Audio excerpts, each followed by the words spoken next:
Our resident draft analyst has returned from his travels in Mobile, Alabama for the Senior Bowl. He's going to give us all the juicy deeds plus a 3-round post Senior Bowl mock draft, baby, specifically for the New York Jets. Let's ride.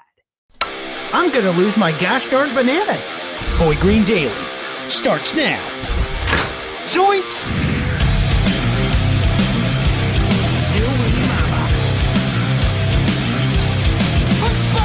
I made it clear that my intention was to play, and my intention was to play for the New York Jets.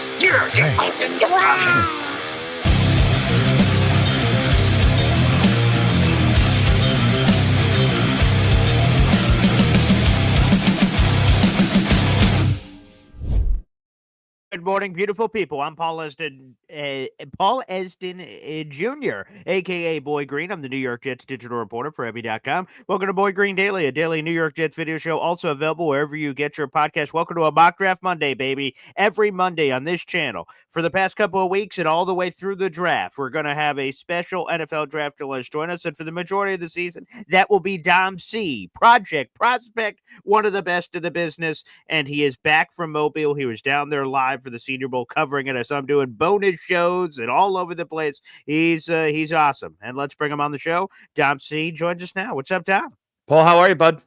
You know, Dom, I'm doing great. Good. And, you know, I just had a couple of insiders on over the last week. You know what? I don't want to interrupt you. Didn't get it. I've been crazy since I've been home. But I didn't get a chance. I'm looking forward to really watching the interview with Josine Anderson. I saw a little clip where she talks about some of her word play. That was interesting because, just on that one randomly, a lot of people say that, but it's kind of an awkward thing to bring up, which we'll get into a little bit with, conversations with players and stuff. You can ask them anything, I guess, but some things you're like, ooh, that might be a little tender. Not sure if I'm going to want to dance her. And she walked herself there. I'm like, well, okay, if you want to talk about it, I think fans would like an insight into that. So yeah, it was a really fascinating conversation. And one of the things she said at the end of the show, she almost hopped on a soapbox and gave a rant about it, is she says she hates, because one of her other jobs she's done in her past is like an NFL sideline reporter, it's post game at the end of the game, she's talking to Patrick Mahomes on the field. And she said one of her pet peeves is that when a sideline reporter is asking questions to the player that someone at home would ask. So there was no benefit to that person being there in certain situations. So I want to spin that to you. Uh-huh. What benefits do you get from being at the Senior Bowl, and what do you try to maximize? That there's plenty of people that have been covering the Senior Bowl from my house, other places, hundreds of miles away. They cover it in the way they can. How can you cover it differently being there in person? Well, again, covering it and really solidifying my evaluations are really apples and oranges. I go down there, truth be told, I go down there to solidify all the work that I do from June or July through January on the prospect class. So I watch a lot of tape. I evaluate, I write up my evaluations, and then the guys that are down there, you'll hear, and this is not said judgmentally, so please don't take it that way, but I don't know a better way to say it. You're going to see a lot. You'll hear and see a lot of guys all over the place, print media, Twitter, so on and so forth, where, they'll say, oh, Paul Esden Jr. had a great week at Mobile. He kicked it.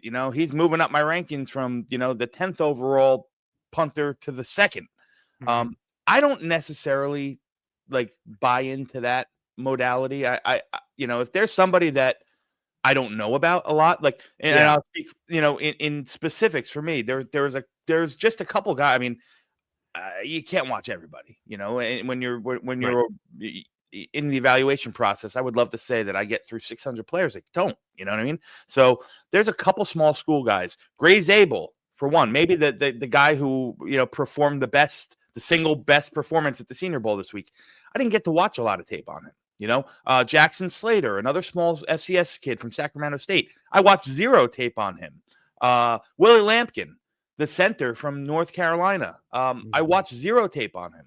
So getting to see those guys is important, but more so it's important for the other guys, the Jackson Darts of the world, the Jalen Milrose of the world, all the guys that I did watch, because now I can confirm that either, my eyes and my evaluation of their film is correct, or if they're better or worse, I earmark it and go back and watch, and watch them again to see what I missed or what was different on film. Because for me, and again, this is just me. Yeah. Those Senior Bowl practices they're fabulous. They're so much fun. They're so informative.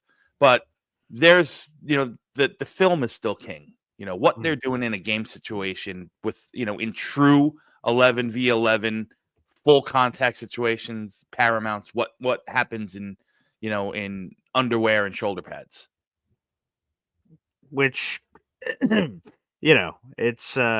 it's interesting because for instance, I've gotten to know Jim Nagy over the years. He's the executive director of the recent Senior Bowl. And one of the things that people do, a very popular thing, is coming out of the Senior Bowl, they say, winners and losers. Here are the people that won, here are the losers. Jim Nagy hates that. He hates the label of losers for people because it's an opportunity for people to do it in a different light. And one of the players you mentioned that has gotten unbelievable hubbub, and it seemed inevitable. It's like something you see and you're like, I know this is going to happen. Let's just see who it is. When you talk about this draft class, or if people had said, it's a 2-quarterback race, it's the Cam Ward people out of Miami or the Shedeur Sanders people out of Colorado. But the question seemed to be, who's going to be the inevitable QB3 that surges up the board because the supply versus demand conversation comes up. Yeah. And that name, according to, people out there, is Jackson Dart, the Ole Miss quarterback. And people have said that he went from a 2nd or 3rd round pick to maybe he's a top 10 pick now. What is going on here? Is that real? Is that legitimate? What was your takeaway from Jackson Dart down there in Mobile? My takeaway from Jackson Dart in Mobile was exactly similar to what listen, I don't want to say, I don't want to speak negative. These kids are all fabulous. They're all ridiculous. They're going to be in the NFL. They're 30 times the athletes that you and I are. And they're going to make a lot of money, and I wish them all the best. And I think Jackson Dart has a lot of potential. I mean that wholeheartedly. I really do. I just don't know. I don't see him. There's some questions that I have, and some of those questions were answered at the Senior Bowl. The quarterbacks never come out and light the world on fire down there. They got to adjust. They're installing a new offense, pro style offense, pro vernacular. They got to get, rapport with the receivers and so on and so forth. They just met. Yeah. Some of them haven't thrown since November. It's that kind of stuff. So you got to take it with a grain of salt. I thought overall the group of quarterbacks this year were, the bar was kind of low. You can argue that Jackson Dart might have been the best one there. Some people like Tyler Shuck, the 25-year-old reclamation project out of Louisville. Some thought he had the best week. I happen to think Dylan Gabriel played pretty well, with some warts in his game as well. But, Jackson Dart has an NFL arm. Jackson Dart has very, very sneaky athleticism, similar, not competent the play style, but very similar to Daniel Jones. One of those guys where you don't think he's going to really hurt you, but then you look back and, he accumulated 80 yards and a touchdown with his legs in the ground. He's got an NFL arm. Like I said, I don't think arm strength is a problem. Is it an elite arm? No, but it's a very good one. The problem is mechanically.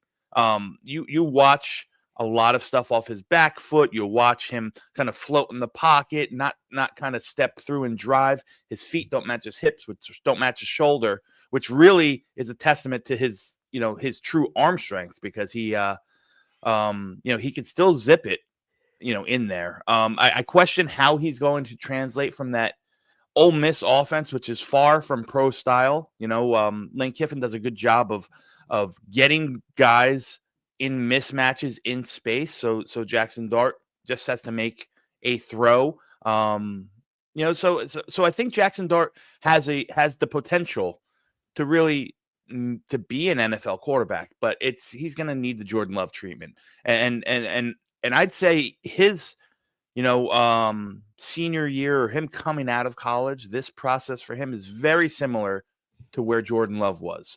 Jordan Love had all the athletic talent and the arm talent in the world, but he needed to real, he needed to really rebuild from the ground up his mechanics. And it took him, he needed to fall in the right spot, which he did, and he got to sit and he got to learn. He got to learn how to play quarterback. He got to, take all the time in the world to get his mechanics right. And after 3 years, look at that, now he's a $50 million quarterback. So, all right. good. Yeah, just let me be blunt, I guess. So is the Jackson Dart top 10 draft stock bullshit, or him even in the first round? Is any of that, is that BS? Because that I saw, like, for instance, NFL insider Jordan Schultz said that he is legitimate bust and I'll be a top 10 pick out of nowhere, wherever you had him before. Is that all bullshit? Listen, I don't know if he's a top 10 quarterback, but I wouldn't be surprised in the least if he's a first round quarterback. Okay. So again, Jordan Love, to your point, Packers traded up at the back end of the first round Correct. to ultimately take Jordan Love. And I agree with you. I think we have to leave the inevitable door open for Lamar Jackson. The Ravens traded back into the first round to get him. That fifth year option, super important. So if it's close, F it, why not? Go get your guy. I get it. So yeah, that's where I could see. I could totally see back into the first round, something happens, some moving up. The top 10 pick stuff just seems, whoa, good Lord. I see Alan in here in the chat saying if the Jets consider Dart at 7, then we hired a group of absolute fools. There's a lot of people on Twitter that are saying, hey, Jackson Dart 7. I'm like, what the hell? Where did all this come from? Yeah, that's a little rich for my blood. Yeah, certainly so. One player that certainly stood out, there's no question about it, down there at the Senior Bowl and had one of those highlight plays. The Marshall Thundering Herd is what it seemed like there, Dom C. And it reminds me in a much different way, obviously. Jadeveon Clowney had that crazy play in college that everyone talks about, and a lot of people say it surged him to the number 1 pick. You see this Marshall play at the Senior Bowl practice that went crazy. I'll pull up the clip for people so they can see it if they haven't. But what did he do for his – has he secured himself as a top 20 pick in this class? Yeah, probably higher, Paul. Probably higher. Mike Green was there. There was tons of guys that were good. We can sit here and pinpoint a bunch of them, but Mike Green, not only with his play on the field, but really with his measurements, he came in a little bit longer. He came in a little bit heavier. Playing 10 pounds more than his listed weight in college. In the mid 250s, mid to high 250s. I'll let you play this play. Yeah, I'll just play it in the background while you're talking. Yeah, and it didn't affect, the added weight, and the length was good, but it didn't affect that twitch and that bend that he plays with. He's very, he's very sudden with his movements. You see how he transfers his speed to power here, and goes right through the chest of Josh Connerly, who, himself is a top 15, probably a top 15, top 20 prospect, know, and it's funny. I had a chance to talk to Josh Connerly, him and I sat down for 10, 15 minutes and really, talked, really got to know him. I have a small, on my Twitter, there's a small, 3 or 4 minute segment of our conversation that I did put on film, and off the film, he brought up this play. Now, what you don't know about Josh Connerly is he hasn't played right tackle, right? Interesting. He had, but he wanted to show it. He did it a little bit here and there, early in his career, but he's been primarily on the left side. And they ask, the NFL teams and the Senior Bowl staffs, they want these guys to line up at all certain spots. Of course, guards, right tackle, so on and so forth, to show a little versatility. To really, you got 3 years of left tackle film on Connerly, so let's see what else he can do. You get a guy like Mike Green and you get a guy like Josh Connerly, who are arguably in this draft class, both, with top 5 prospects, at their position. And you see how quick, how Connerly is concerned about getting to the outside because he's worried about that twitch on Mike Green's thing. And moving from the left to the right, you do everything opposite, right? So your footwork's opposite. And he just got a little too narrow. He was trying too fast to get to the outside, and Mike Green identified it. And right when his feet are at the most narrow spot, he transforms that speed around the edge to power right through his chest and catches him off balance. I mean, and so Josh talked about that, and he said, listen, I'm not going to sit here, and he's like, my intention every single play I play is to dominate. He's like, but the reality is you don't win every single rep. He's like, the big takeaway is that rep is over. You got to keep Yeah. it moving, right? So that's the mindset that I loved about a kid like that. Like, he's got a viral rep where he gets, 320-pound man gets blown 3 yards off the ball onto his tuchus. And it's such a small portion, Of course. it's such a fraction of what he does not only on film but during the whole week. I mean, that was one of the few reps that Josh Connolly really lost all week. But it's the one everyone's going to talk about. So yeah, in a nutshell, after that practice, Mike Green just packed it in. His people told him, you put enough on tape, there's nothing more you can do but hurt your draft stock. And do you hate that? I mean, it's an honest thing, which I don't blame Mike Green in theory for the thought process. Like, hey, we check what we need to check off. But you, as a person that came all the way down there, I saw a lot of fans criticizing on social media. He's not the first, by the way, but I saw it's happened for years at the Senior Bowl. But I've seen a lot of fans go, man, that sucks. No, I mean, it is what it is. Like, these guys are here showcasing themselves. He's met with everyone. He did everything. He put on film everything they needed to do. Why risk it? Why risk an injury? Right? Yeah. Why risk an injury? What happens if he's on he's on the next rep the next day and he twists an ankle or something like that, and now he can't run in the combine, where it's really going to affect the stock. So I personally have no problem with it. Okay. All right, Dom, let's do it. We're teasing it, baby. It's time for your very first. We did our first mock draft last week. Shout out to Russell Brown of Fantasy Pros and Betting Pros. He gave us a Will Campbell pick, but now we're going to expand it out for old Dom. Let's dive into the deep end of the pool with the old cannonball, baby. We're going to do a 3-round New York Jets specific post-Senior Bowl mock draft. We'll be using the PFF mock draft simulator. Shout out to the PFF gods over there. And everything on the board will be 50-50 outside of randomness, because I've seen some very weird stuff happen when that occurs. I would do. Can you go back? Yeah, Paul? I could go back. We could go back. Yeah, I would the one thing I would do in the randomness, I'd move it up 1 tick.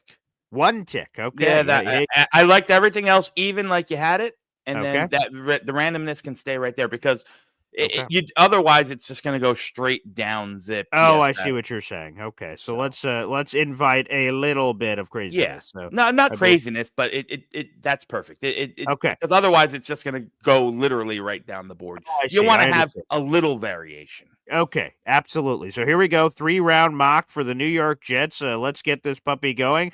And as far as we're concerned, go ahead. Before we start, I do have a question. Sure. You gotta give me the premise. You gotta give me the hypothetical. 2 questions I'm gonna have. Is Aaron Rodgers back? Are we under the assumption that Aaron Rodgers is coming back?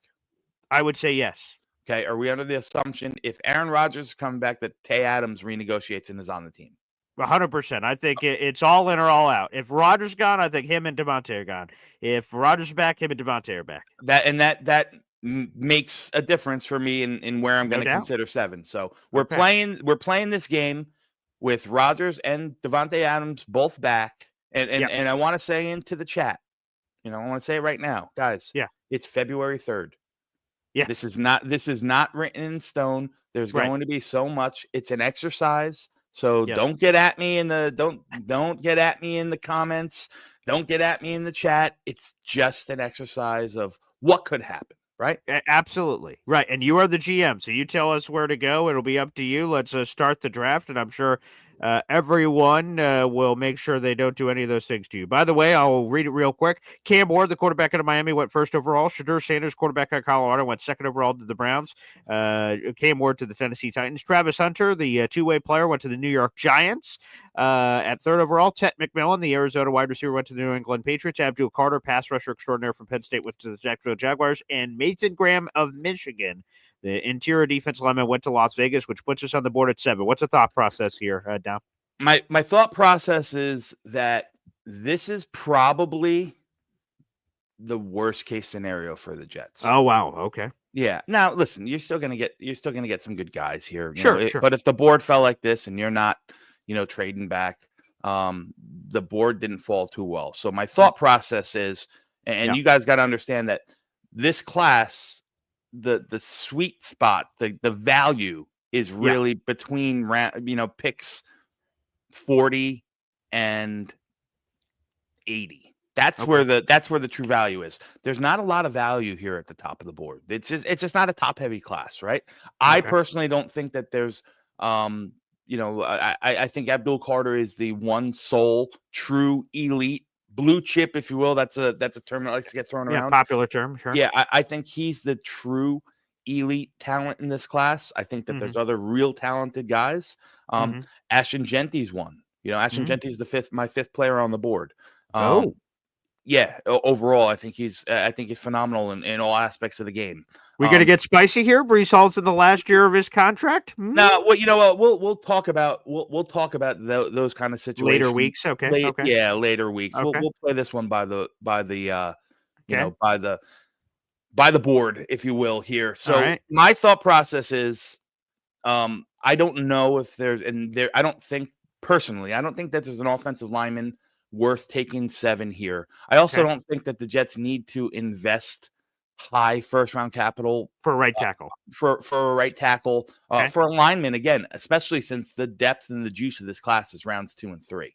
So I'm going to pass on the offensive lineman. I happen to be a real big fan of Emeka Egbuka. And I personally would consider him here at 7. Yeah. But I'm not going to do that either. I think defensive end, defensive tackle are both in consideration. Sure. And I think Will Johnson is a phenomenal player. He's just got to prove that he's back from that lower leg injury that they were very vague on before anything. So for him, the medicals and the testing are gonna matter. So he might be my pick if all those things clear right here. But I'm gonna go ahead and I'm gonna take the 6th player off my board here. People are gonna get upset about this. It's a position that the Joe Douglas regime has not really valued much. I'm gonna take Malachi Starks, and there's a couple reasons here. Okay, go ahead. One, the athleticism is through the roof. I mean, he's gonna test out the way he moves, the way he anticipates, the way he breaks, the way he plays downhill. He's violent in his movements and in his physicality. He's a ball hawk, right? He offers that ability to really turn a game on its head with his playmaking ability. I love the fact that he's versatile. At 6'2", 200, 6'1 and a half, 6'2", 205 pounds. He's got a really good stocky build that can probably take on a couple more pounds even, but it doesn't hurt that athleticism. You can play him single high. You can play him kind of in that rover position as an overhang safety in the post. You can put him in the box. I think he's he only had a missed tackle rate under 5% last year. He takes a lot of risks, which sometimes turn out to be negative, and sometimes he plays a little too over aggressive in over pursuit. But when you look at this defense, Aaron Glenn and especially Steve Wilkes really rely on the back end of that defense to really work in unison. You're going to see a lot of showing one thing pre-snap and showing something else post-snap. A lot of movement, a lot of safety, lightning blitzes and zone dogs and stuff like that, which I think Malachi Starks is going to excel at. He can even line up in the slot and take out a wide receiver. So people won't like the safety pick this high, but definitely not, because just Jamal Adams, that may not be fair. It's kind of the same thing that Jordan Reed has said for a long time. Again, he's always said, scout the player, not the helmet. Correct. Like, when certain universities have certain histories with certain positions, and you take them, you're like, geez, now we're screwed. But everyone obviously is individual. Everyone is different. But yes, I would assume if I was to guess the pulse of fans when they see this pick, it will be not good because of Jamal Adams' safety and that sort of thought process. But boy, did the Jets need some safety help. Yeah, and the room is barren. So, as we stand here, February 3rd, not knowing what Will Johnson is, not knowing the status and the outlook of where Breece Hall lines up in the offense coming into his walk year, I'm going to go with a guy who I think is going to be a really good player. And it's a 6 overall on my board in Malachi Starks. All right, now we jump to the second round here. The Jets have the 42nd overall draft choice. Obviously, I'll only read the picks that happened in front of the Jets for the first round. I'm not going to read all 40 Yeah. players that happen here, but what position should we be looking through here? You can touch on. I think now's a good time to touch on the tackle room. You might Okay. be able to find somebody at the right tackle, and I'm curious to see who's on the board here. Okay. There we go. Can you scroll down a little bit for me? Yeah, sure. There's still a lot of good guys here on the board. Yeah. So I might even pass at this point and hope that one of these guys falls to the third. Okay, nice. All But right. I do like I'm a big fan. Actually, you know what? I changed my mind. Oh, okay. I'm gonna stick and pick here. All right. And one of the guys that I liked on film, but really played very well during the Senior Bowl. A guy who's long. You know that he's definitely going to stay at tackle. You know that he's played a lot of right tackle during his career. And he really impressed not only with his movement skills, being 6'7.5", but really with his power. That was one thing I really enjoyed to see. That's going to be Ozzie Trapillo out of Boston College. I think I think he's one of the few pure tackles that can come in and plug and play. Isn't he one of the people you talked down there down at the Senior Bowl? Is that right? Yeah, and a great guy, Patriots fan. Grew up a Patriots fan. Don't hold disgusting. it against. Oh, gross. But again, a guy that I think is really nuanced in every aspect, and I love the fact that he can come in and he can play right tackle. Hey, I love that. There's a lot of people having all these conversion conversations. If this guy could be a guard, tackle, this, the other, a guy that can just get the job done, plug and play, that's something we'd like. Now we jump here to the third round. The Jets have the 92nd overall pick. Fans note, this is not the Jets' original third-round pick that was traded to the Las Vegas Raiders for Devontae Adams. This is the Lions' third-round pick that they acquired in the middle of the 2024 NFL draft. So they have the Lions' third-round draft choice here, which, again, is at 92. So we got a right tackle, and we got a safety. Now where are we looking, Dom? This is where, and listen, we might have missed the mark on it, and that's fine. I'll talk about it. Probably the deepest right tackle class, tight end class that I've seen in a long time. So I'd like to look at the tight ends here, just to see who's on the board. Ooh, okay, I like that. All right, here we go. Yeah, and I was, it fell as I was hoping. I was hoping that the Texas tight end Gunnar Helm would slip through. But it looks like he's off the board. He's a guy that I've kind of pegged as one of my guys in this class. I think he's arguably the best blocking tight end, but can offer something in the pass game. Very game similar to a little bit of a faster Mark Andrews. I really like Gunnar. I really like Gunnar Helm. And what about my boy, Haronde Gadsden? We're here in Syracuse town. Haronde Gadsden, baby? Huh? He's going to be an interesting one. Right. I think he needs to show a little bit more that he's that he developed and he's a little bit more of a willing blocker.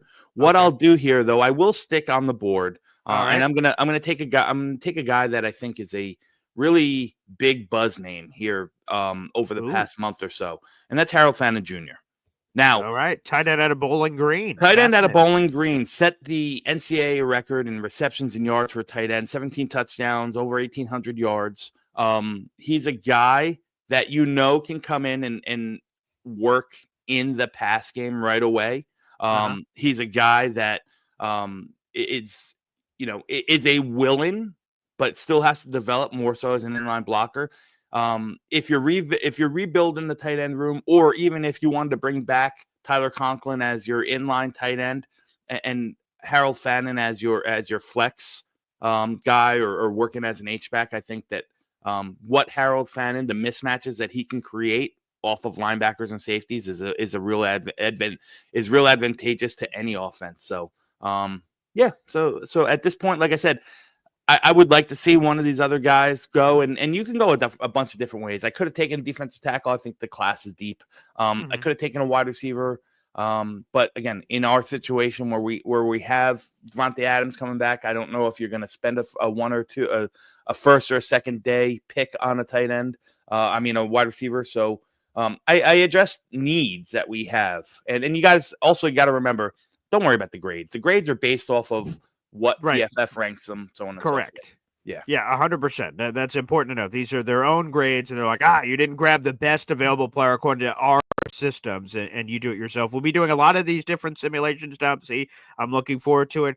Thanks for participating, and thanks for going down there to Mobile. For folks that did not see it, again, I'll take this off the screen. We'll get back to it in a moment. But right there, DC_NY Jets. You put a lot of your videos there as well. I assume you're going to have even more stuff at Project Prospect as well. So, a lot of great coverage there, Tom. And a lot of stuff out and a lot of draft talk happened on the Talking Jets network where I have a show at 8 p.m. every Monday from now through the draft season, where we will get into these draft classes. We'll break them down, so on and so forth. So you can catch me on my channel. You can catch me on the Talking Jets network. Beautiful. Dom, thanks as always, brother. We'll see you next week. All right, Paul. Bye-bye. All right, there he is, Dom C. We'll stay on, of course. We can react more to Dom C's mock draft. We'll also open up the phone lines here on the channel. Fascinating. Again, whether it's fair or unfair, I know a lot of fans are going to have that Jamal Adams take with Malachi Starks. He is a much different player than Jamal Adams. Now, again, me saying that may mean nothing to some of you. But positionally here, safety, obviously the Jet safety room stinks. I mean, Chuck Clark, Ashton Davis, everyone, that whole room is going to blow up. So that'd be a little rich for me with the 7th overall pick, but I like that. You go offensive tackle. Hey, give me a right tackle. Sure. I'm all aboard packing up this offensive line. 4 of our 5 starters are under contract. I just dropped an article this morning from our mock draft Monday last week where Russell Brown of Fantasy Pros and Betting Pros, he gave us Will Campbell with the 7th overall pick. We only did a first-round mock draft for that scenario, but I love that. And then getting a tight end. Our tight end room is going to blow up. So our safety room is going to blow up. Our tight end room is going to blow up. And I would also say this because I saw it throughout the chat of like, this player would never be here. This player would never be here. Unfortunately, PFF and all these mock drafts from machines are somewhat of a, an inexact science, to put it the least. Some players are available that shouldn't be, and vice versa. When I do a mock draft, I try to be as realistic as possible. Like, for instance, if Cam Ward was available in the 3rd round somehow, I don't go, that sounds like a great pick, because that'd be stupid. It defeats the whole process. So if anything crazy like that happens, I try to just avoid it. We got 400 people in the room. Like the video, hit subscribe, baby. Again, I checked it before the show. Let me do another discount double check here. We got 2 giveaways to highlight, and we'll highlight both of them. I just want to get on right now. Okay, so we are 156 subscribers away from giving away an autographed piece of New York Jets memorabilia signed by 2 former New York Jets first-round picks. Again, we're chasing 10,000 subscribers. Currently, right now, we're at 7,344. Again, we're 156 away from 7,500. Once we get to 7,500, one subscriber at random will win that autographed piece of New York Jets memorabilia. I'll send it out, and someone will get that. It's free to subscribe, so make sure you guys subscribe and share out the channel so we can get to that number even faster, people, or ask your friends and family to subscribe to the channel. That'll help as well. And, of course, we're also doing the big giveaway, baby, and shout out as well to J-Boy for winning our last one. With the Aaron Rodgers jersey and everything else. This time around, we're giving away this autographed New York Jets signature football, full size, comes with a stand, NFL manual pump because it ships deflated for shipping, and then you pump it up when it gets to your house, and it comes with a pump, so you don't have to worry about that. Awesome for the office, man cave. It's a limited edition collectible. Aaron Rodgers, Garrett Wilson, Sauce Gardner, Brees Hall, all these wonderful autographs you can see there on the ball. Also, we're giving away a New York Jets Nike Salute to Service long sleeve and a custom laser engraving package. All 3 of these items will go to one lucky person that buys a raffle ticket. Okay, and you can buy raffle tickets. Here's our Port Green raffle leaderboard right now. You can buy raffle tickets by subscribing, joining the Boy Green Coffee Club. It's only $2.99. Go in the YouTube description down below. Join the Boy Green Coffee Club here. It's only $2.99 a month. So feel free to jump on that train. If you buy a membership, you punch in a raffle ticket to win that grand prize pack, the autographed football, the New York Jets Salute to Service long sleeve, and the custom laser engraving package. All three of those items will go to one lucky person at the end of the month. We'll be giving that away on March 1st, but you have all the way from now till the end of February to continue to rack up those memberships, baby. You guys can also send in super chats, super stickers, anything. We'll add them up all the same. But just note that every raffle ticket is $2.99. So let's say you send in a super chat that's $1.99. I'll note that you gave $1.99, and once you eventually get to $2.99, those will count for raffle tickets, just to fully explain and be transparent about our process. So good luck, everybody. That's a sweet item. I personally don't want to give it away. I'd rather keep it, but we're giving back to the fans, which is super cool. So make sure you guys get involved there, baby. And look at this, our number one Austrian Jet fan gifting a membership. You love to friggin' see it. Let's play those chimes. Yeah, baby, that is terrific. All right, let's see who this membership just went to. It went to Coach Drunk Chris Curtis. Okay, well, congratulations, Coach Drunk Chris Curtis. You are now a member to the Boy Green Coffee Club, and now another notch on the belt here for our number one Jet fan, who now has 52 gifted memberships this cycle. We appreciate it. Booyah! Update the banner, baby. We love to see it as well. We will open up the phone lines in just a minute. Again, we can talk more about this mock draft scenario from Dom C. What you liked, what you hated, Senior Bowl, and the Jets coaching staff continues to come together as well. So absolutely wonderful stuff. We'll do this. We'll play a quick Hep song, and up next, we'll open up the phone lines here on youtube.com/BoyGreen25. Hang on tight, people. Boy Green Daily, Boy Green Daily, Boy Green Daily. Talking just football, man. Boy Green Daily, Boy Green Daily, Boy Green Daily. The New York Jets Football Club. Wow. Offense, defense, special teams. Watch the Super Bowl season with Boy Green. Jets, Jets.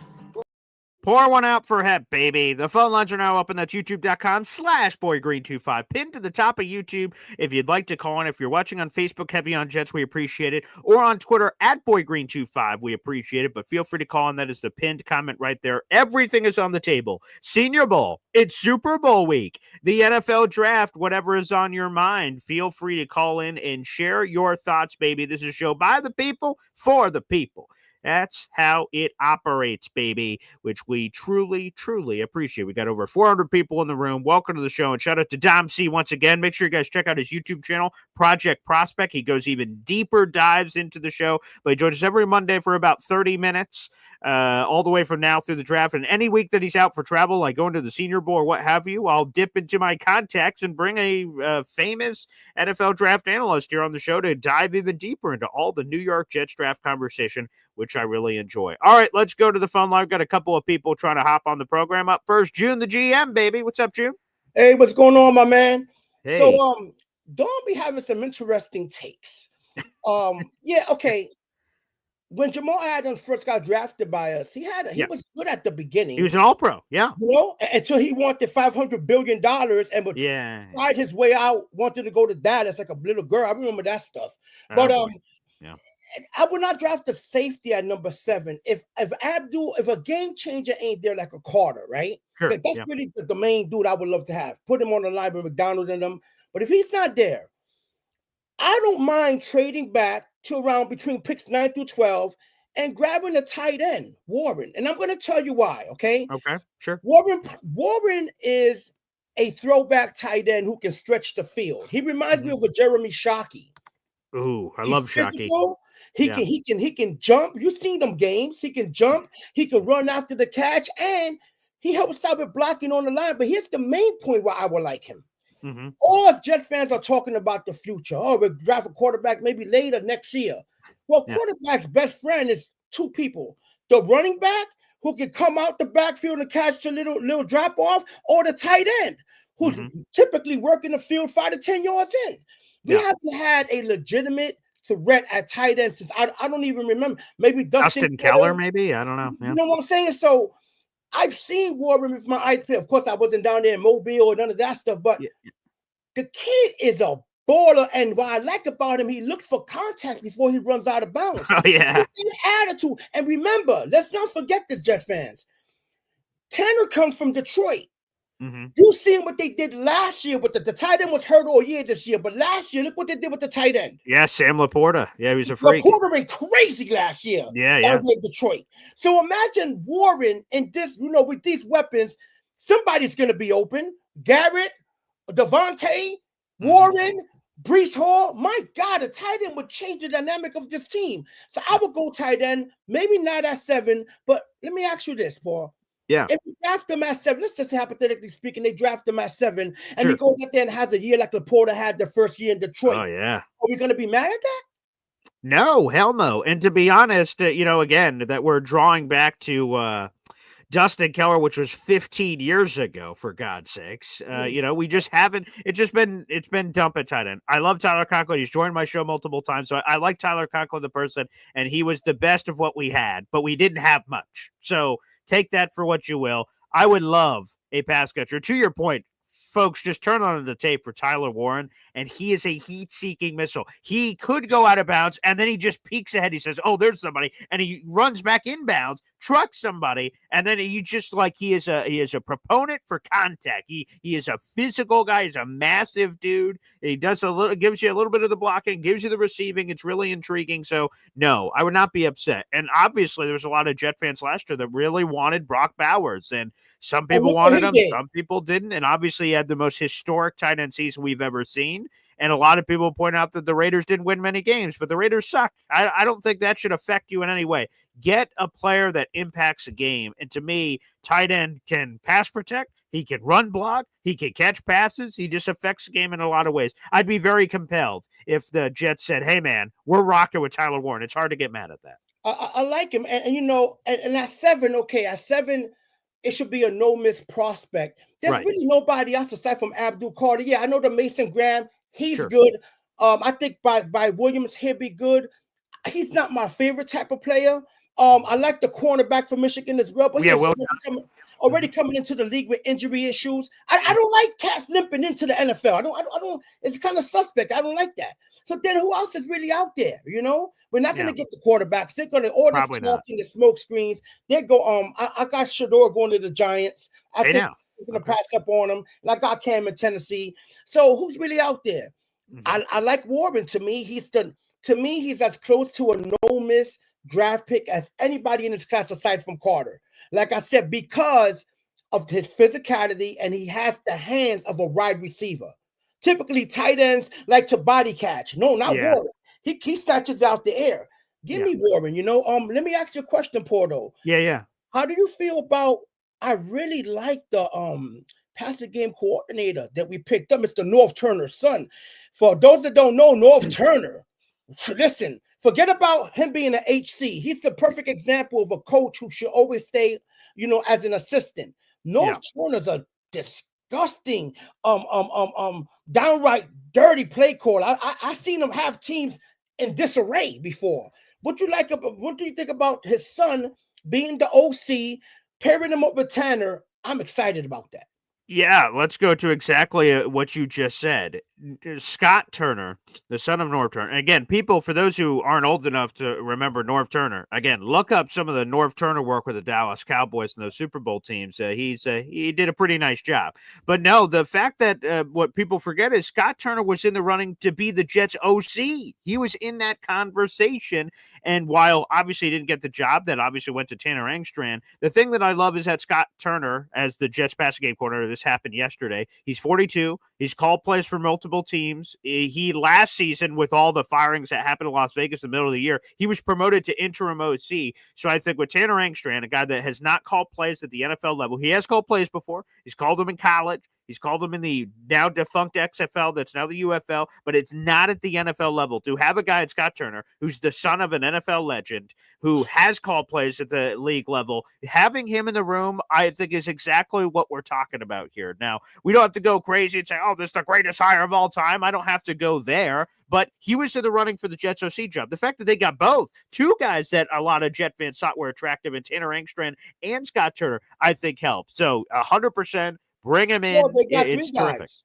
They got Yeah. 3 guys. Yes, yeah, but let me bring up the Seattle quarterbacks coach. No, I no, believe not he him. came Not over. him. Not him. Who's They got Mr. North because Pop Dukes is going to be Well, at that's true. Yeah, let me Nobody pull up know. North's thing. I'm pretty sure they had him officially on the staff. Let me confirm. I'm pretty sure they had him officially on the staff last year as a consultant. Let me confirm. Yes, they had him as a senior advisor. So it sounds like we could be bringing in North Turner too. I don't know if that's been official yet, but he was a senior advisor for the Raiders last year, and he is just, again, people look up. He was a 2-time Super Bowl champion. He had all kinds of success, had been coaching in football since 1975 with little breaks in between. He did have like a mini retirement, for lack of a better word. He served as a special assistant to the Carolina Panthers in 2019. Then he didn't have an NFL gig until this past season, where he linked up with the Raiders again as a senior advisor, obviously to work with his son. So Let me tell I you like a guy something. with play calling experience to be in the room. Again, I don't think we have to overreact and call it the greatest thing ever, but I like that he has experience. Yeah, I mean, I think that was a very nice hire by Aaron Glenn. I like the way things are looking. I'm not gonna lie. I'm getting more excited by the day. And so far, Muji still hasn't this. Muji's collabing with Glenn. So far, I can't wait to see what Muji does in the draft. I'm Yeah. really excited about that because I think we got the pieces. I think the staff is basically in place. But like I said, I'm gonna pound the table for Warren. Oh, by the way, before I leave, remember I told you and Jake about my quarterback sneaky pick, the kid from Canada? Yeah.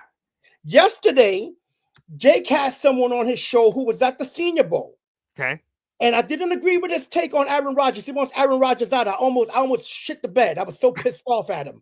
So I got on and I scolded him a little bit for his behavior. Yeah. But I did ask him, I said, out of all the Senior Bowl people, who did you like at the secondary, and who would you say is a good late round developmental quarterback? He named my boy from Canada. Wow. Okay, so I'm telling Jets fans, just look into him. 6'6" with a gun on him. He said, he was inconsistent because, of course, nerves. He's from Canada, coming down here with the big dogs. But yeah, 6'6" with a gun. So check him out. Okay, we'll do, June. Great call, and as passionate as always. We appreciate it. Wonderful. Let's get to another call, and I'll also get to something about, optimism, positivity, and things of the coaching staff. I have something to say about that. We'll get to that in a second. Not from something June said. Someone else said on social media that went sort of viral on the Jets. We'll get into that. Let's get back to the phone lines. Hep joined us here on the show. What's up, Hep? Good morning. Hey, Paul. Good morning. I wouldn't mind Warren. I mean, I like him actually better than I think he has than Bowers. I think he can actually block better than Bowers.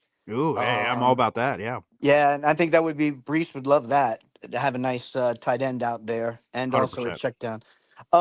As far as Dom C, I think Dom C deserves his own. Dom C deserves his own like little song before when he comes on, like an introduction song. Hey, I'm all aboard. Let's do it. I'm thinking Dom C is the godfather of the draft. We should play the love Godfather theme every time he comes on. It should be like, and here he is. I love that. The Dom. What are your takes? That'd be terrific. I love intros for people. That's wonderful. I love that. All right, guys. I'll see you on the rebound. Just checking in. All right. Thank you so much, Hep. Appreciate you, pal. Thanks for calling in. And we got more calls, and I'll get to all you guys in a second. But I saw this yesterday on social media, and I'm like, what is this? What is this? Now, this person has me blocked, so I couldn't interact with this person directly, but I'm going to throw it up here on the screen. Glenn Naughton. He does Jet Nation Radio and stuff like that. So JN Radio _Glenn. Again, he has me blocked from a bunch of years ago, I guess. I'm not sure what I did. But anywho, he tweeted this out. I envy any New York Jets fan who can look at this and feel any degree of optimism. The head coach has never coached a game. The GM has never picked a player and skipped the Senior Bowl. The OC has never called plays. The special teams coach has never called plays. The quarterback coach has a horrible record and played RB. The O-line coach has a horrible limited record and played tight end. The DC has a solid history. And basically like, if any Jet fan is optimistic, you're a boob. And I just want to come out and say that this is maybe the dumbest thing I've ever read.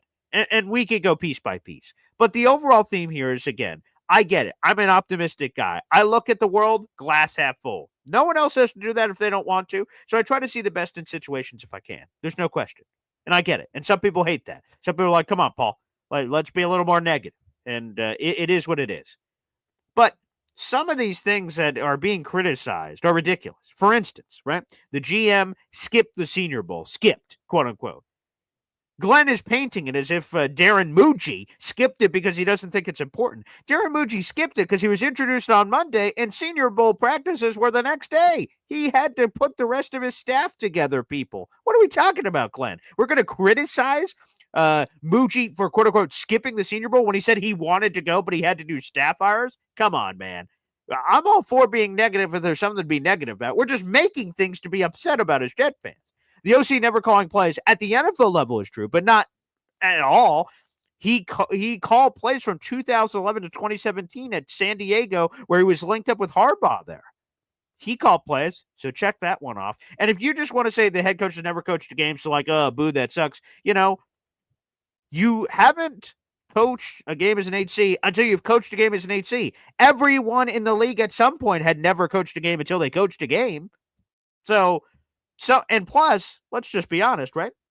If you hired a head coach that has done it before, that doesn't guarantee shit. Adam Gase was a head coach before, and then he came to the Jets, and then he sucked. So what did that do? I thought that was a guarantee piece of shit in a box, like the Tommy Boy reference. What are we talking about here? Guarantee piece of shit. Like, again, I get it. If you don't, and like getting upset over positional coaches, the quarterback coach sucks. Okay. All right. That just seems like a weird rant. And by the way, like picking on that the O-line coach played tight end. Bill Callahan, the greatest offensive line coach in the history of this league. Do you know what he did before? Let me pull up the resume here because I want to make sure that I'm not speaking out of turn here. Again, Bill Callahan, the offensive line coach extraordinaire who have been with the Jets. Interesting here. Oh, former tight ends coach. That's odd. I wonder how that transition happened. What was happening there? Where he's worked with tight ends before. Switching from tight ends to O-line is a very common flip that happens with people. So what are we talking about, Glenn? Come on, man. Come on. What are we talking about? Jesus. So, again, some negativity out there in the universe. God bless. All right, let's go back to the phone lines. We got Indy Jets here on the show. What's up, Indy? Good morning. Good morning, man. How you doing?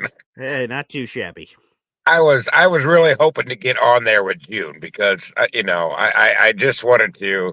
I just like to just see him just lose his marbles over Aaron Rodgers not being on this team next year. Mm-hmm. So here, speaking of Aaron Rodgers, sure.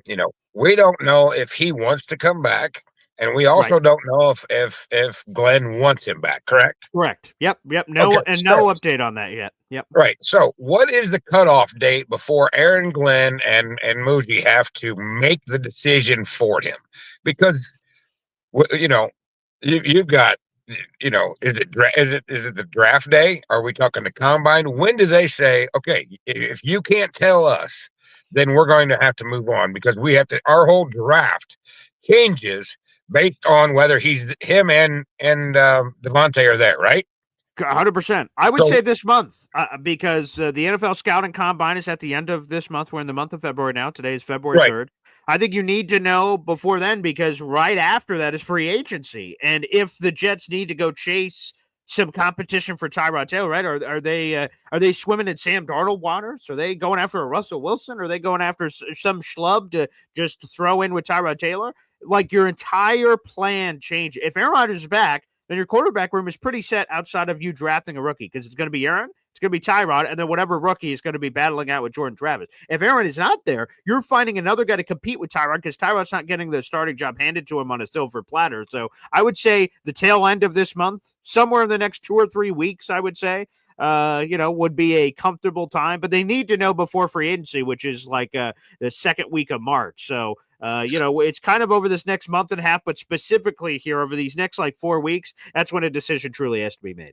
Yeah, and it's almost going to come down to a countdown because Rodgers has never been one to give the information early. That is true. Right. Okay, and And so, we're literally as fans, as you guys, content creators, are going to have this countdown because if we don't have a decision by, we're gonna have to, they're gonna have to make the decision for him. Pick up the phone and say, today's your day. You either say yes, you commit to the Jets for 100%, or we're going to have to move in a different direction. 100%. And the good news is that the Jets control the narrative here. So, like in past years where Aaron is holding teams hostage, like he has this player option and all these other things that are going on with this contract, that the team has to beck and call to Rodgers. They have to wait on him. Fortunately, in this scenario, whether he's here or not here, relatively speaking, the contract is the same. So the Jets control the narrative. If they just want to move on from Rodgers or just put him on the back seat, we're going to assume he's not going to come. We're going to go after a different option. They can do that. So I think they're 100% will be that sort of coming to God moment. And that call, if somehow they didn't get the information from Rodgers, I think that happens before free agency. Allen says before the combine, which again, combine is like at end of February. So. And that's kind of where I was at. Is I think that we said it, that I'm hoping that the general manager sets the date and says, okay, the day of whatever day the combine starts, the day before, Rodgers, if we don't have an answer, you're no longer a Jet. And I mean, we're not even going to have a discussion. You and Devontae go off to wherever you need to go, and we will go on to become building this team without him. I pulled up the calendar here. The end of it.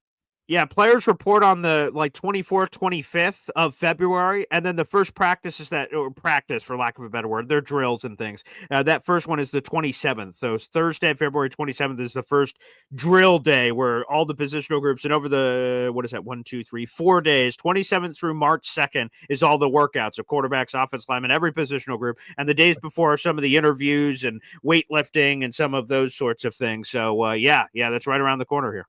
So we just mark it February 26th. I think we send that to the Jets and say, here, Rodgers, here's your date. If you don't give us by the 26th, then we move on from you.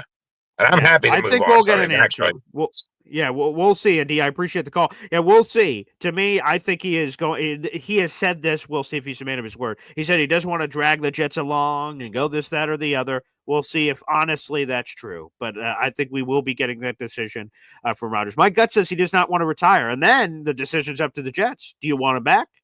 Are you moving on? Let's see what happens. All right, let's go back to the phone lines here. Appreciate it, everybody. Got 500 people in the room. Like the video, hit subscribe. Let's go over to EZ in the car. What's up, EZ? I'm in the truck. Wait a second. Do we have a haircut, EZ? Yep, I got my ears lowered. Oh, okay. There you go. Wow, a new adjustment. New EZ here on the show. Fresh February version. Nice. Same old EZ, just less hair.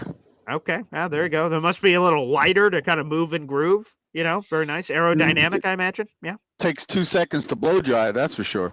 Hey, there you go. Nice. All right. Welcome back to the show, EZ. Great to have you. Yeah, man. I finally got my Corvette back after this guy had it for 9 months. Thank God. Not nice. There isn't a 2 square inch section of that paint job that isn't fucked up. Oh, really? Oh, after 9 months. I gotta take his ass to small claims court. Yeah. Fuck him. Oh, anyway, sucks, enough about that shit. Oh, sure. Yeah. I mean, he didn't even put paint on the rocker panels underneath, base or clear coat, and held it for 9 months. 9 months is there's fish eyes and solvent pops and curtains and drips all over the car. Jesus. I mean, a blind chimp could have done. I could have done a better job with a rattle can. Yeah. Bad. Yep. And then after giving him $4,000, I still owed him $2,500.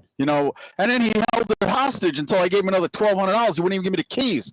Even though my friend and my son were pointing out every drip and everything all over. I'm telling you, it was that bad. I mean, It was that bad. My freaking Corvette, no less. Yeah, right. This isn't some sedan, right? This is a Corvette. But my buddy that went there with me to pick it up, he's actually painted cars for Barrett Jackson and for Meekum. So, I mean, we're going to, after I take him to court, we're going to strip the car down, and it's going to be worth $1 million after we paint it. Hey, there you go, baby. That's what I'm talking about. There's no repair in this paint job. It's got to come down. Okay. Oh my goodness. Anyway, in the draft, I was listening to what's his first name? Dom C. You're talking about? Dom. Yeah, I was listening to Dom. If we have the 7th pick and all those other 6 guys in front of us are gone, yeah, I'll still take that safety, but I'll trade back to get him. There you go. That'd be perfect. He'll be there. He'll be there at 15 or 17 or something. Of course, I know how everyone's saying you gotta have a trading partner. Yeah, blah, right. Blah, Takes blah. two to tango. Yep. Right, but my dad always said if you don't ask, the answer's already no. So he would say that with pretty girls. He goes, never be afraid to ask a pretty girl out. He said, what's the worst they could say? I said, no. He goes, yeah. And what happens if you don't ask them? You ain't gonna date them anyway. So ask. That's a good point, man. Yeah, all right. Wise words. Wise words. Yep. Yeah. If you don't ask, the answer's already no. Yeah. So we need a safety. I don't know about that safety. I mean, I don't know what Aaron Glenn is looking for as far as whether he wants a run support cover safety or whether he wants a ball hawk safety. Yeah. Or I don't know. Everything depends on free agency. Of course. Right. That's going to change a lot of conversations. Mock drafts this early in the season are purely, well, if this guy's there, who do they're just complete speculation. There's not even any rhyme or reason. Because depending upon free agency, the teams in front of us might not need the guys that we want. That's true. It's all free agency. I do have my concerns over this staff because of the inexperience. I know they're good at what they've been currently doing. Yeah. But then the flip side of that is Mike Tomlin never was a head coach. 100%. And he's never had a losing season. John Harbaugh with Baltimore was never a head coach before he took over the Ravens. He was a special teams coordinator, wasn't he? Yeah, 100%. Sean McVay. We could go through the whole list. There are plenty of successes. There's failures. I'm not saying it's automatic. It's going to work out, but then it's automatic failure. I don't buy that. The one good thing is I don't see Aaron Glenn being a failure. He's never failed at anything he's ever done. No. Yeah. And I don't think he would have wanted this job if he thought it was going to be a failure situation. Of course not. Right. Yeah. He's a legacy. And he's a Jet through and through. Yeah, which I love and support. Yeah. I still in my gut feeling thinks that Rex Ryan would have been the best choice. At least even if it was only for 2-3 years just to get this franchise turned around, because at least you know what you have with Rex. He can take good players and make them great players. Yeah. And I got to give Robert Saleh, our dearly departed, good luck back in San Francisco. He did a good job developing players who were out of position. He really did. Nobody thought Jamien Sherwood was going to become the player he did. Look at what he did with Quincy Williams. I mean, he was a really good linebackers coach. He did a great. You got to give the man credit. He did a great job. I think his Achilles was the fact that offense, not having a good quarterback, and I got to blame Joe Douglas on. Joe should have made sure we had. If we would have had Tyrod last year, different season. Yeah, maybe. And now we'll never know. I don't mean this past year. I meant the season where Zach they should have had Zach as third string and had Tyrod behind Aaron Rodgers for the 2023 season. Yeah, that could have given us a better hope, Easy, for that specific season. I'll say this. The one bugaboo with Robert Saleh is he sucked at his job. I mean, if we're being honest, clock management, he just fucked up so much stuff. Again, developing talent, sure. Quincy Williams, Jamien Sherwood, developing talent and getting them to this next level, like, hey, salute. But again, as a head coach, god awful. He was 20-36, 16 games below 500. Just not good enough. Cuca Lake Jet fan coming in here. Again, every time we get a super chat shout out, we hear from my daughter, Zariah Luna. Wow. He's been a member for 3 months. I appreciate it. By the way, my son turns 3 months tomorrow. 3-month-old. So Cuca Lake Jet fan, appreciate you. He says, this freaking circus started with Rex.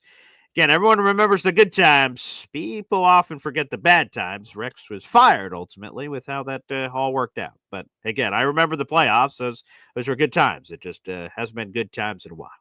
So back to the phone lines. NY Jets FL joins us here on the show. Well, good morning. As a number 2 leader of the Bowers Boy clan on the Jake Asman show with Gary, yes. I'm glad people are finally coming around to how great a tight end can be. On a successful offensive team. So my 2 draft choices last year were Bowers, and I wanted to trade up for Ladd McConkey. You can go back and look at all the tape. Wow. But regardless, what it is, Oof, right? pretty nice. Let me say that. Yeah, right. Let me say this. There's no way we're taking. I respect Dom's Of skill course. and whatever Yeah, he yeah. does. I looked at the last 2 years of draft picks in the NFL, and there was not one number one draft pick in the first round for a safety. The last 2 years. Let's just say that. Oof. Not saying maybe the classes were weak, but Yeah, maybe. I think that The last one was probably another Kyle Hamilton or something, right? maybe if you go A back couple to years Notre Dame, ago. yeah, Yeah. maybe might have been on the top 15. Kyle Hamilton, I think he's like in the teens somewhere. Yeah. So yeah, it depends on the year, of course, but I mean, when he said Ashton Genty, that got me excited because Yeah. and every people hate my takes, but I don't care. Kenneth Grant is my number one, and All right. if Genty's on the board, like I said, Brees Hall is not quite an elite talent. And he's in a maybe contract could be. year. You might be tempted. And to get a guy like that on the, especially if we move on from Rodgers, to get an explosive running back like that, similar to what I said the other day with Jahmyr Gibbs, I wouldn't be disappointed personally. The trade down that Edward suggested was good if you want to take Starks in the teens, maybe that's fine. But 7. But at number Yeah. 7, whew, it'd be tough to swallow. A lot of people didn't want to take Bowers last year because he's a tight end and all that, but he's a rare specimen. Let's just say that. You knew he was a rare. If you watched any college football, you would know that Bowers was like a hybrid wide receiver, more of a wide receiver in a tight end's body. That's basically what he was, quite honestly. And look at the numbers. The greatest rookie tight end season in the history of the National Football League. Pretty good. Huh? Yep. That's all I got, Paul. You probably don't have a lot of time, but let's see when maybe in a couple of weeks he'll bring up the Genty thing again because he said to save it, so that was a bit of a teaser. Ooh. Maybe Jets fans I'm looking riled forward up to it. Maybe he wants to get the Jets fans riled up because he wants to take a tight end, a safety at 7. He wanted to get some people that get on his page and stuff. So anyway, Hey, that works, have a good I day, guess. Paul.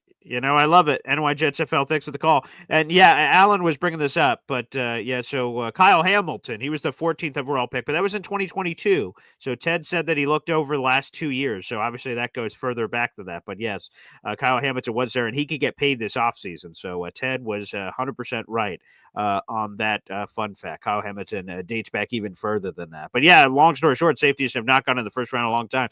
The big safety draft I remember back in the day. This is gonna age me, but Earl Thomas and Eric Berry were like 2 of the best players in that class. And I remember, which safety did you prefer? I think both those guys probably went in the top 15, maybe both went in the top 10, maybe even more than that. I'd have to double check that class, but interesting. All right, let's get one more caller here on the show. I got a few minutes here before I jump over to the radio station. Let's go back to NYJKO returns here on the show. Good morning, Paul. How you doing? Good morning. Yeah. I know I saw the whole who he's gonna grab in the first round. Honestly, I can see Aaron Glenn grabbing Mason Grant from Michigan, and I would be all in on the pick if Will Johnson isn't there, or let's go Will Campbell because we need help in the trenches. On both sides of the ball, honestly. So if I saw the Ashton Genty thing, I don't think it would be a good pick if our offensive linemen aren't molded yet or in tune. Because Brees Hall, Isaiah Davis, they made something happen out of nothing. Especially Brees, having to break tackles in the backfield, and it was a messed up year for us, man. So it was tough. Yeah, it really was. It was hard to watch. It really was, but. We did. Listen, yes. I like Aaron Glenn's energy. I think Moji is gonna. Yep. I think they're gonna turn things around. And he said something that really stood out. I don't know if people pay attention to the press. He's big on the measurements of play. He really dissects plays from the top to the bottom, which is because listen, he put that young team together out there in Denver. People got they have a good young defense over there. They ain't had not one first round on that defense. and they were tough, tough, best Yeah, the deal. only first rounder I think they had was PS2, Patrick Surtain the Yeah, that second. was Everyone it. else was a bunch Listen, of no names. Yeah. and them guys balled together. Like they were a strong unit. I'm not gonna take no, you lost them, but they were a strong unit. Mm-hmm. So, and we got some good young, bright pieces. We could add maybe one or two. The DJ Reed, him leaving. I hope Will Johnson is there, honestly, because we need somebody opposite of Source who can cover and do everything else. He Michael was Carter. in our scenario, that little mock draft we did. Mason Graham, unfortunately, was off the board. He's been off the board in a lot of these mocks, but Will Johnson was on the board. He's been on the board in most of the scenarios. Yeah. Yeah, I've been seeing. Yeah, who knows, man? You never Of know. It course. might. Will Johnson might really go higher than what He could be, expected. Who especially after knows? the combine too. Yeah. Yeah. And another tight end who's a sleeper that I hope that they do their homework on. The tight end from Bowling? Is it Bowling Green? Harold Finn. Oh yeah, Jr.? that's a kid. Harold Tom C Fannin. just drafted. His name He escapes me. It's no, I have it right here. Harold Fannin Jr. Yeah. yeah. He was a beast. Of course he can play. Mm-hmm. He might not be a first round, but he can play. I would love to have him. I don't know if we're gonna bring back Conklin. Hopefully we do. Yeah, we'll see. We'll see. I hope so too. I hope if there's a reasonable contract to be had, he was a good guy, good locker room guy, and he was solidly productive. Yeah. Yeah, and that's what we need. We need more good locker room guys. That's something else that's not getting spoken on. So I'm hoping, I'm praying, we can't mess this up. We had a good spot at number 7. Let's make it right. Let's do the right thing. Hopefully, hopefully Woody Johnson isn't overpowering. Because come on, man, let the guy work. You just hired him. Let them do their jobs. That's thank you. And that's I an think important that's piece what of the hindered a puzzle. lot of the coaches. Is Woody Johnson want to have his input. Like, no, let these guys build this team. Let them put they know what they're doing. This is what they know. They went. That's why you hired him. They went through whatever it was to get here. Let them work. Have patience. That's it. So, and I think we have a good young defense. We'll be a force to be reckoned with. We add a couple pieces. We're not far, that far, but we're right there. And we was right there in a lot of games that we should have won. But we lost how many games by at least 1 or 2 points? 5 I know. games. It was brutal. All those one-score losses really hurt the Jets, and it put them in a bad spot. I will say with the Will Johnson conversation that people bring up, people are talking about, I just saw a comment here somewhere. The injuries. So let's throw this up from JoJo Townswell. The injuries with Will Johnson are concerning. There's nothing I can say about that. That's true. But there have been other corners that had quote-unquote injury issues in college and turned around. Look no further than Derek Stingley. Look what he's done with the Houston Texans this year. And he had all kinds of injury issues. Remember, Houston took him over Sauce, and we're like, what a loser. They didn't pick Sauce. And then we get Sauce. And Sauce has been great. I'm not saying anything about it. But Derek Stingley has been putting up the interception numbers, Pro Bowler, and he's due for a big contract. He's probably going to become the highest paid corner in football this offseason. So just because someone has injuries in college doesn't mean they necessarily won't. But hell, look at like D. Milner. I'm sorry to bring up those memories. He had injuries in college, got to the pros, more injury issues. It could totally happen. Thanks, everybody, for tuning into another episode. We got over 500 people in the room. Like the video. Hit subscribe. Again, 2 giveaways we're doing for the fans. 1 for subscribers. That is free to do. Subscribe to the channel. When we reach mile markers, literally as soon as we did, if we reached it today, we would do the giveaway today. But 7,500 subscribers. Once we get there, we're trying to reach 10,000. So once we reach 7,500, 8,000, we're going to keep doing giveaways. So we're only 150 away, basically, from giving away a autographed piece of New York Jets memorabilia signed by 2 former New York Jets first-round picks. 1 lucky subscriber will get that once we reach 7,500 subscribers. Once we reach 8,000, I have other cooler gifts to hand out. And also, the scrolling ticker, this is for our membership giveaway. If you gift memberships or buy your own membership, if you're currently not a member to the Boy Green Coffee Club, which is our YouTube membership group, I highly recommend doing it. It helps support the show, and you get a chance to win free shit. I mean, wouldn't that be awesome? It's only $2.99 per raffle ticket. You can buy yourself a membership and then gift others or super chat in anything you'd like to do to give yourselves the opportunity to win all these awesome prizes. And again, Another reason you should support the show is we do awesome shows. We're live every single day at 7:30 in the morning, and we have great guests. This past week was historic with the amount of guests we had. Josina Anderson, NFL Insider, ESPN Insider. Rich Samini covers the New York Jets. Jeremy Fowler, ESPN Insider. He covers the team. Lindsey Rhodes, formerly of the NFL Network. We had so many superstar guests. If you're new to the channel, you could check them all out in our live section. Also, it's in the Boy Green Biggest Interviews folder as another YouTube playlist. Thanks, everybody, for tuning in. I got to head to the radio station. Got to keep training those young guppy interns, and we will be back tomorrow morning with Boy Green Daily live at 7:30. Thanks, everybody, for tuning in. We'll see you then. Take care.